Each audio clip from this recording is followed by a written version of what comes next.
सो क्या आप लोग भी कंफ्यूज हैं कि आप एग्ज़ाम में आंसर शीट कैसे लिखें? तो here I am guys, I am Anu and I am a medical student. So आज मैं आपके साथ अपना एक्सपीरियंस शेयर करने वाली हूँ कि मैंने एग्ज़ाम में क्या स्ट्रैटेजी अपनाई जिसकी वजह से मेरा डाउनफॉल से कम हुआ। तो आप भी वही चीज़ अपना के अपना कमबैक कर सकते हो। तो उसके लिए आपको कोई हार्ड वर्क नहीं करना, आपको स्मार्ट वर्क करना है। तो आइए मेरे साथ, मैं आपको कुछ हैक्स एंड स्ट्रेटेजी बताती हूँ। सो टिप नंबर 1, सबसे पहला है हमारा एनाटमी। एनाटमी एक ऐसा सब्जेक्ट है जो कि कंफ्यूजिंग भी है और साथ के साथ इजी भी है, लेकिन आपको एना में सबसे पहले डायग्राम्स को अच्छे से याद करना है। लाइक मसल के डायग्राम हो गए, आर्टरीज हो गई, नर्व्स हो गई, इन सब के डायग्राम आपको इजी वाले डायग्राम्स, ठीक है, वो याद रखनी है। साथ के साथ आपको उनकी लेबलिंग भी याद रखनी है, ठीक है। डायग्राम ओनली आपको एक चित्र बनाना इज़ नॉट इनफ, आपको उसकी लेबलिंग भी आनी चाहिए। सो लिखने पे कम ध्यान दो और डायग्राम पे ज़्यादा ध्यान दो। आपको एना में नंबर लाने से कोई नहीं रोक सकता, मैं भी नहीं। सो एनाटमी में आपको सबसे पहले डायग्राम्स पर फोकस करना है ज़्यादा अपना। ओके, जो सेकंड सब्जेक्ट है वो है हमारा फिजियोलॉजी। तो फिजियोलॉजी में हमें क्या स्मार्ट वर्क करना है, तो हमें फिजियोलॉजी में फ्लो चार्ट की फॉर्म में कॉन्सेप्ट को समझना है। हमें फिजियोलॉजी में कॉन्सेप्ट आना चाहिए, ठीक है, ये इंपॉर्टेंट चीज़ होगी। जैसे कि example excretion, cardiac output, cardiac cycle, excretion, ये सब इनके फ्लो चार्ट हो गए विद डायग्राम्स। आपको कॉन्सेप्ट आने चाहिए। आपको उसमें ज़रूरी नहीं है कि आप एक लंबा चौड़ा पैराग्राफ लिखेंगे, नो, आपको पॉइंट्स आने चाहिए। लाइक एग्जांपल के लिए क्वेश्चन आ गया कि स्टेजेस ऑफ इरिथ्रोसाइट का फॉर्मेशन आप लिखो, तो आप उसमें एक फ्लो चार्ट की फॉर्म में लिख दो और साइड में एक डायग्राम बना दो कि कैसे कैसे न्यूक्लियस जो हमारा ख़त्म होता जाता है, हीमोग्लोबिन बढ़ता जाता है। तो वो आपको एक फ़्लो चार्ट में लिखना है, सबसे पहले प्रेजेंट करना है उसको फ़्लो चार्ट में। फ़्लो चार्ट एग्जामिनर ने पढ़ा, आगे वो आपका आपने कुछ भी लिखा उसमें वो नहीं पढ़ेगा। तो सबसे ज़रूरी है कि आप फ्लो चार्ट की फॉर्म में फिजियो को याद रखने की कोशिश करें। And physio is so easy and interesting subject. मतलब मेरा पर्सनली, मेरे को फिजियो बहुत इंटरेस्टिंग लगती है। तो it's not that much hard subject, ठीक है। तो आपको छोटे छोटे कॉन्सेप्ट आने चाहिए सभी चीज़ों के, ताकि आप पासिंग मार्क्स ला सकें, ठीक है। लास्ट में मैं अपना भी बताऊंगी कि मैंने क्या कुछ किया था, और बने रहिए मेरी साथ आगे वीडियो। तो हमारा थर्ड सब्जेक्ट हो गया बायोकेम। बायोकेम में क्या आता है? बायोकेम में आते हैं हमारे cycle, pathways, test, different different, like liver function test, kidney function test, thyroid function test, तो ये सब टेस्ट। तो हमें बायोकेम में लाइक क्या क्या सबसे पहले देखना है।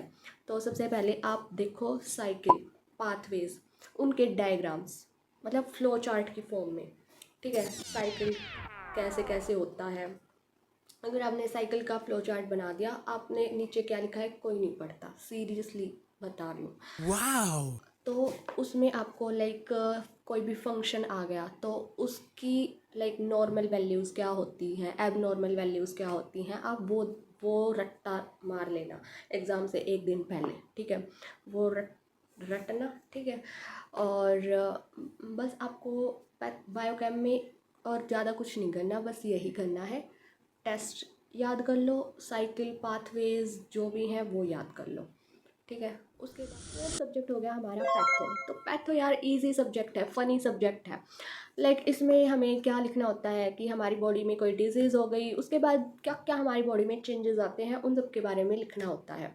तो इसका लिखने का बेस्ट वे है कि आप एक टेबल बना दो। लाइक पैथो में आप टेबल की फॉर्म में अगर पेपर करोगे तो एग्जामिनर को बहुत ईजी होगा, ठीक है।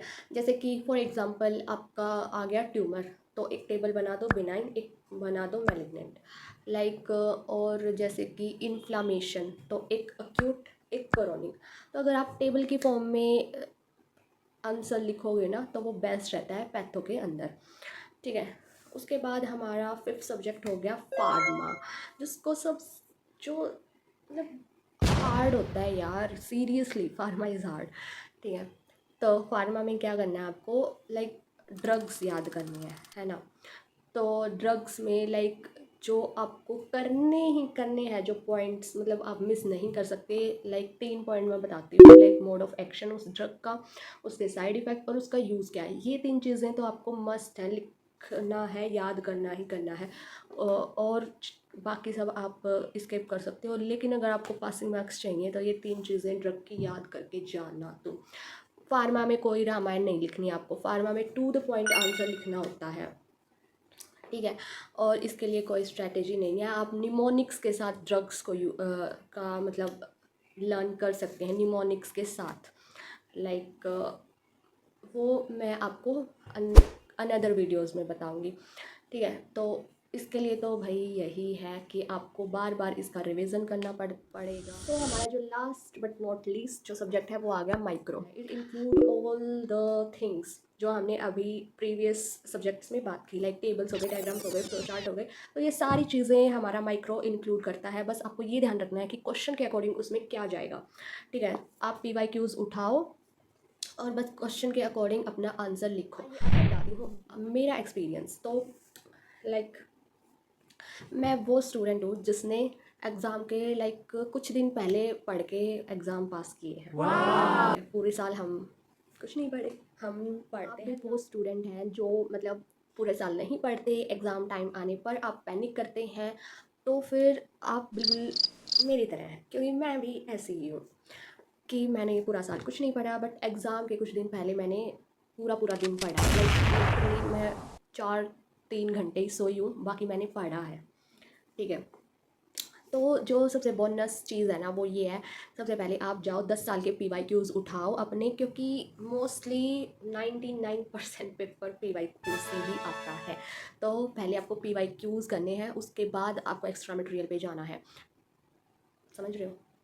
सबका अपना अलग अलग होता है। तो फिर मैं ये रिकमेंड नहीं करना चाहती कि आप ऐसे प्रोकास्टिनेट करते रहो एंड कुछ ना पढ़ो, थोड़ा थोड़ा करके आप पढ़ते रहो, ठीक है। कैसा लगा आप कमेंट करके बता सकते हो, और आगे आपको जो भी जानना है, जो भी क्वारीज हैं आप वो भी बता सकते हो। मैं वीडियोस बनाऊंगी इसके ऊपर भी, ठीक है। मैं आपको जो भी क्वारीज हैं वो आप बता सकते हो, तो मैं आगे फर्दर वीडियोज़ में उसको कवर करने वाली हूँ। So thanks for watching guys, bye bye.